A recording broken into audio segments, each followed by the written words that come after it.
Once again, we're gonna be using my favorite ingredient. You all know what it is, it's chocolate. We're also gonna be making a dessert that's a prop in my favorite movie scene. And once I tell you what we're baking, you'll automatically know what movie I'm talking about. You'll probably burst into laughter first, but you'll all know exactly where I'm coming from. All right, today we're gonna be making a chocolate pie. Stay tuned, coming up next on The Sweet Spot.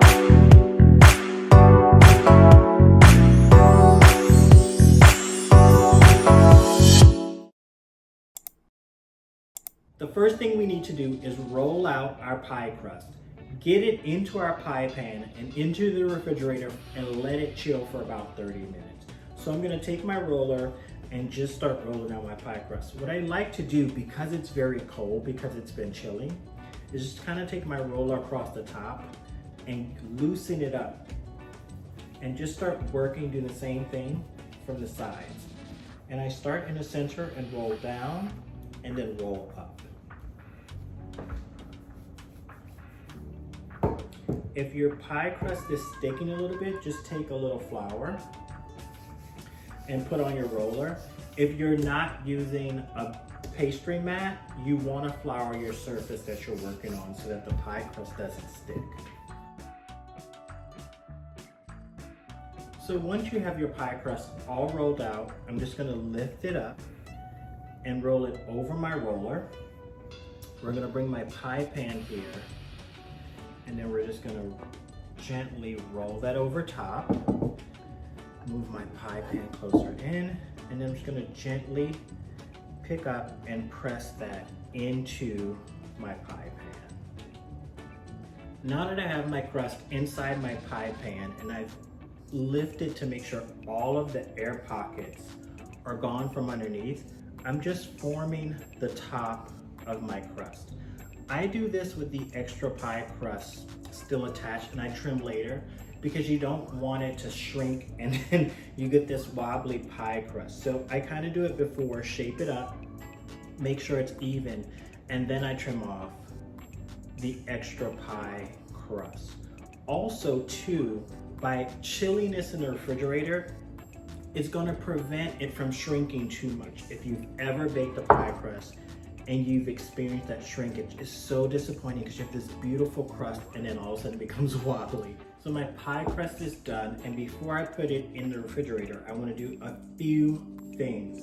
First, I want to take a fork and just going down the center of the crust, make some holes. You're making these holes for the air. If you don't make air holes, when you're blind baking your crust, you can get pockets where you get bubbles that come to the surface of your pie crust. So just making holes in the bottom of my pie crust. All right, so you can see, just like that, just holes. They don't have to be perfect, symmetrical. Just poke some holes in the bottom of the crust so that your air can come up to the surface. Next, what I want to do is weigh down my pie. So I have 2 pieces of parchment paper here, and I have some beans. You can use pie weights, but I know the average person, you don't have pie weights just sitting at home. So what I like to do is I like to use dry beans, something with a little weight. These are pinto beans here. You just want a dry bean that will give that weight to the pie. So take your parchment paper, press it down.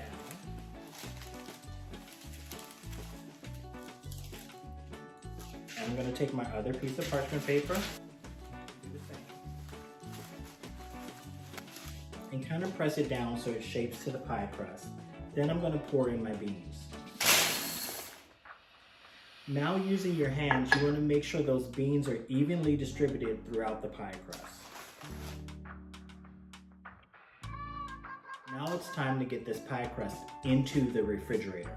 Remember, once again, you're letting this chill for 30 minutes before you start your blind bake. Once your crust has finished chilling in the refrigerator, you're going to put it in a 375-degree oven for 15 minutes. So now it's time to make our chocolate pie filling. So what we're going to do first is we're gonna melt our butter. So you wanna put this in the microwave on 20-second increments until it's completely melted. So my butter is completely melted, so we're gonna add in our chocolate. And then using a whisk, we're gonna whisk that to start the chocolate melting.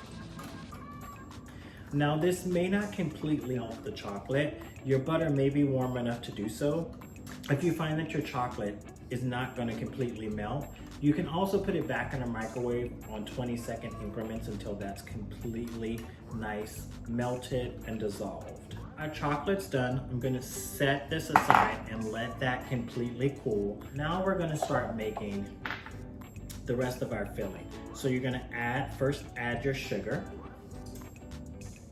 We're gonna add in our cocoa powder.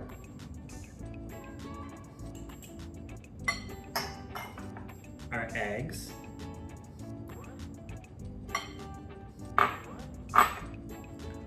All of that cream.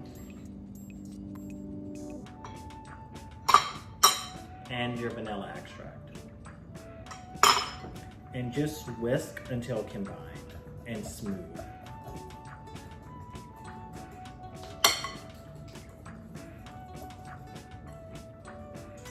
And what I love about this recipe, you can either use evaporated milk or cream. I may have said cream a little bit earlier, but I actually, in this one, I'm using evaporated milk. I just find it helps it set up a little bit better. So my chocolate has now cooled, so we're gonna pour that in. And just make sure we get all of that into the bowl. And then once again, whisk until that's combined. I have my pre-baked pie crust, and I'm just gonna pour all of that filling inside. That nice silky chocolate.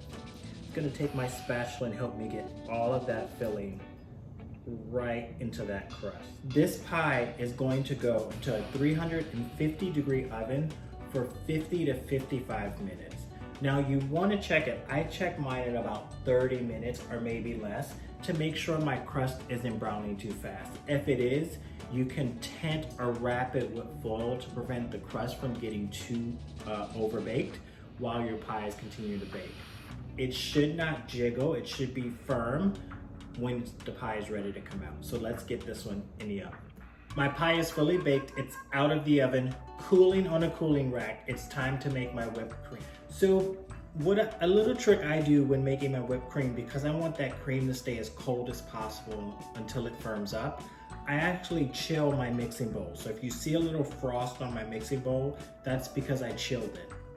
What I'm gonna do is I'm first gonna add all of my whipping cream,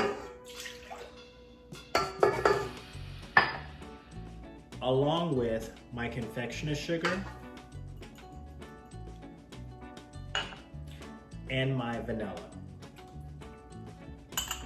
We're gonna whip this on the highest speed until it gets nice and firm. So my whipped cream is all nice and smooth. I'm gonna put it in a piping bag and apply it to my pie. I'm just piping a dollop of whipped cream around the pie, nothing too fancy. I just wanna make sure every slice of pie has a heaping amount of whipped cream.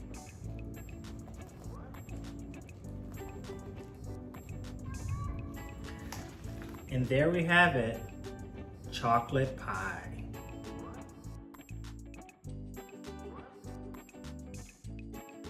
Thank you for allowing me once again to share my passion for baking with all of you. I hope you enjoy this recipe as much as I do. What I really am gonna enjoy is eating this pie.